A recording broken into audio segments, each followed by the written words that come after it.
Dengue फिर आ गया है, या यूं कहें कि मच्छरों के काटने का सीजन और डेंगू फैलाने का वक्त। श्रीगंगानगर में तो डेंगू बहुत तेजी से फैल रहा है। घरसाना में डेंगू इतना फैला है कि मरीजों की लाइनें लगी हुई है। कई लोग तो डेंगू से मर भी चुके हैं। डेंगू क्या है, ये कैसे फैलता है, इसके लक्षण क्या हैं, इसके बचाव के क्या तरीके हैं, इन सभी सवालों के जवाब जानने के लिए आज हम पहुंचे हैं मशहूर फिजिशियन डॉक्टर प्रवीण मक्कड़ के पास। डॉक्टर मक्कड़, डेंगू बुखार क्या है और इसके लक्षण क्या हैं? ये कैसे फैलता है? डेंगू बुखार मच्छरों से होने वाला रोग है। फीमेल एडिस एजिप्टियाई मच्छर होता है जो डेंगू के वायरस का वाहक होता है। उससे ये रोग फैलता है। ये रोग इस सीज़न में, जो जुलाई से अक्टूबर का सीज़न है, इसके अंदर ज़्यादा फैलता है क्योंकि इन दिनों में जो परिस्थितियां हैं वो मच्छरों के अनुकूल होती हैं।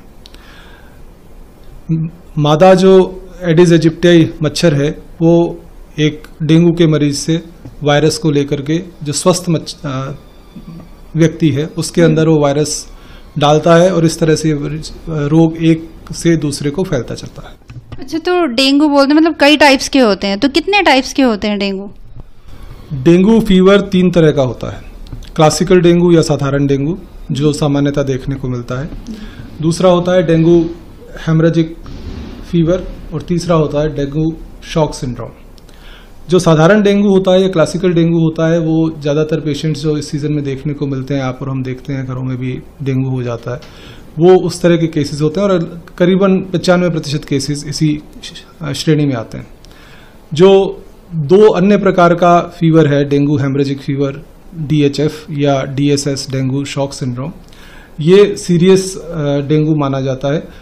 इसका इलाज अगर आप वक्त पे नहीं लेते हैं तो उससे ये जानलेवा भी हो सकता है और इसके अदर कॉम्प्लिकेशंस भी हो सकते हैं। डॉक्टर साहब, ये डेंगू बुखार के लक्षण कैसे पता चलते हैं कि ये डेंगू बुखार के लक्षण है? नॉर्मल बुखार होता है तो लोगों को पता नहीं चलता कि ये डेंगू है, तो वो कैसे पता चलेगा कि ये नॉर्मल बुखार नहीं है, डेंगू है? साधारण डेंगू बुखार तेज सर्दी लग करके बुखार आता है, बदन दर्द होता है, कमर दर्द होता है, आंख के पीछे की तरफ दर्द होता है, उल्टी आ सकती है, मिचली आ सकती है और उसके साथ साथ साधारण डेंगू बुखार के अंदर हल्का सा रैश जो है, हल्के गुलाबी रंग का या लाल रंग का रैश बॉडी के ऊपर दिखाई दे सकता है। जो डेंगू हेमरेजिक फीवर है उसके अंदर प्लेटलेट्स कम होनी शुरू होती हैं, तो उसकी वजह से जो रैश है वो ज़्यादा प्रोमिनेंट होता है। उसके अंदर गहरे लाल रंग का या नीले रंग के चकत्ते शरीर पर दिखाई देने लगते हैं और प्लेटलेट्स की संख्या काफ़ी कम हो जाती है। तो वो जैसे नॉर्मल बुखार है, नॉर्मल बुखार में तो पता नहीं चलता, तो ये रैशेस कब आते हैं? क्या स्टार्टिंग में ही आ जाता है? डेंगू बुखार में सबसे पहले जो प्रेजेंटेशन होती है वो फीवर की होती है। तेज बुखार के साथ मरीज आता है, उसके साथ उसको उल्टी या मितली की शिकायत हो सकती है। दूसरे तीसरे दिन बाद कुछ रैश दिखाई देने लगते हैं। चौथे 5वें दिन के बाद उसके प्लेटलेट्स ज़्यादा डाउन होने लगते हैं और इसका टाइम पीरियड लगभग 7 दिन का होता है। 5 से 7 दिन में ये फीवर ठीक हो जाता है। और ये भी आपको ध्यान रखना चाहिए कि अगर बुखार यूजुअली इसके अंदर चौथे या 5वें दिन ठीक हो जाता है, लेकिन उसके बाद भी प्लेटलेट्स जो हैं अगले 2-3 दिन तक कम होते रहते हैं। तो अगर बुखार ठीक हो भी जाए तो कम से कम आपको ध्यान रखना चाहिए कि आपके प्लेटलेट्स की संख्या या WBC काउंट्स नॉर्मल हुए हैं या नहीं हुए हैं। तो इसकी जांच कैसे की जाती है या इसकी जांच हम कैसे करवाएं? लक्षणों के आधार पर डेंगू को आप पहचान सकते हैं। उसके अलावा कुछ जांचें हैं। अगर आप साधारण CBC की जांच करते हैं तो उसके अंदर आपको WBC काउंट्स, हेमाटोक्रिट और प्लेटलेट्स को देखना होता है। यूजुअली WBC काउंट और प्लेटलेट्स जो है वो कम होने लगते हैं डेंगू फीवर के अंदर और जो हेमाटोक्रिट है वो हाई होता है। उसके अलावा कुछ रैपिड टेस्ट हैं, जैसे NS1 एंटीजन टेस्ट है या IgM एंटीबॉडी टेस्ट है। NS1 एंटीजन टेस्ट जो है वो पहले दिन ही आप अगर जांच कराते हैं तो उसमें आ सकता है, जबकि जो IgM और IgG है वो आपको तीसरे दिन या 3 से 5 दिन के बाद पॉजिटिव मिलता है। और उसके अलावा जो CBC काउंट है वो आपको डायग्नोस्टिक के अलावा प्रोग्नोस्टिक वैल्यू भी है, वो आप हर तीसरे चौथे दिन आप कराते हैं तो आपको उससे प्लेटलेट्स के फॉल का या उसकी जो संख्या है उसका पता लगता रहता है। तो मीन्स इसके टोटल जांच में कितना टाइम लग जाता है हमें? NS1 जांच जो होती है वो कार्ड टेस्ट होता है, लगभग 15-20 मिनट के अंदर उसकी रिपोर्ट मिल जाती है। उसके बाद उसको कंफर्म करने के लिए फर्दर एलिजा टेस्ट कराए जाते हैं। उसमें 1 या 2 दिन का टाइम लग जाता है, कई बार अगर यहाँ शहर में उपलब्ध नहीं है तो बाहर भी भेजना पड़ता है। पर यूजुअली जो इसका उपचार है वो NS1 जांच या IgG की जांच के थ्रू शुरू कर दिया जाता है। मीन्स एक दिन में ये सारे टेस्ट हो जाते हैं?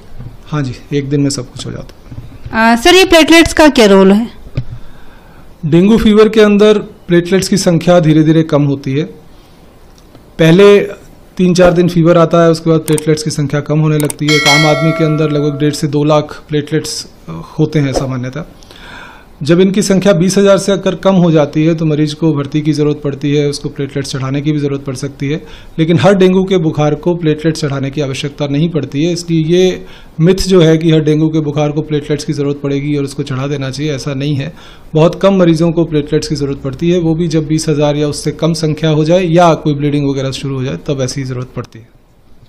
डॉक्टर साहब, हमें डेंगू बुखार हो गया है तो हमें किस तरह के डॉक्टर से अपना इलाज करवाना चाहिए? कोई भी फिजिशियन जो आपके नज़दीकी हो, आप उनसे मिल करके अपना इलाज करा सकते हैं। डॉक्टर साहब, अगर डेंगू बुखार हो जाता है उस समय हमें या उससे पहले हमें किस तरह से अपना बचाव करना चाहिए? डेंगू हो ही नहीं उसके लिए, जैसे मैंने बताया, क्योंकि मच्छर से फैलता है तो आप मच्छर को पैदा ही ना होने दें, और अगर पैदा हो गया है तो उसको अपने आप को काटने ना दें। ये 2 बचाव आपको करने हैं। मच्छर पैदा ना हो उसके लिए, क्योंकि ये स्वच्छ पानी में डेंगू मच्छर होता है, तो जहाँ भी पानी इकट्ठा हो, चाहे वो आपके ऊपर के टैंक हैं पानी के, उनको बंद रखें, उनको साफ रखें। कहीं घर पे अगर पानी इकट्ठा है किसी बर्तन के अंदर, कोई टायरों के अंदर या गमलों के अंदर, उस पानी को आप खाली करते रहें, हटाते रहें, सफाई करते रहें। इसके अलावा घर के अंदर मच्छरदानी का इस्तेमाल करें, जाली के दरवाज़ों का इस्तेमाल करें ताकि अंदर मच्छर जाने नहीं पाए, और पूरे बाजू के कपड़े पहने, निकर और टी-शर्ट इस टाइम अवॉइड करें। और जो क्रीम है मच्छर की वो भी इस्तेमाल कर सकते हैं। मैट्स हैं, कॉइल्स हैं, लिक्विड्स हैं, ये मच्छरों को मारने के लिए आप इस्तेमाल कर सकते हैं। डेंगू बुखार होता है उस वक्त खाने पीने में किस तरह से परहेज करें या किस तरह से अपना ख्याल रखें? किसी भी बुखार के अंदर आपको पोषक खुराक लेनी होती है। डेंगू बुखार के अंदर क्योंकि इसका कोई इलाज नहीं है, मतलब कोई ऐसी स्पेसिफिक मेडिसिन नहीं है, कोई दवाई नहीं है जो इसमें दी जा सके। इसके अंदर आपको सिर्फ अपने खान पान का ही ध्यान रखना होता है। आप अपना पोषक तत्वों वाला खाना लेते रहें, लिक्विड ज़्यादा लें, चाहे वो पानी है, चाहे वो जूस है, चाहे वो दूध है, चाहे वो सूप है। लिक्विड्स आपको ज़्यादा लेने हैं ताकि आपका हेमाटोक्रिट ठीक रहे। उसके अलावा तैलीय चीज़ें क्योंकि नहीं पचती हैं, लिवर के ऊपर सोजिश आ जाती है, तो आपको हल्का खाना लेना है, तैलीय चीज़ें नहीं लेनी है, ज़्यादा स्पाइसी, ज़्यादा मिर्च मसाले वाला खाना नहीं लेना है। जो आराम से पच जाए वो खाना लेते रहेंगे तो 5-7 दिन के अंदर ये सामान्य बुखार जो है वो ठीक हो जाता है। डॉक्टर साहब, जब डेंगू बुखार खत्म हो जाता है उसके बाद भी क्या बॉडी पे कोई उसके लक्षण रहते हैं या फिर कुछ इफेक्ट रहता है?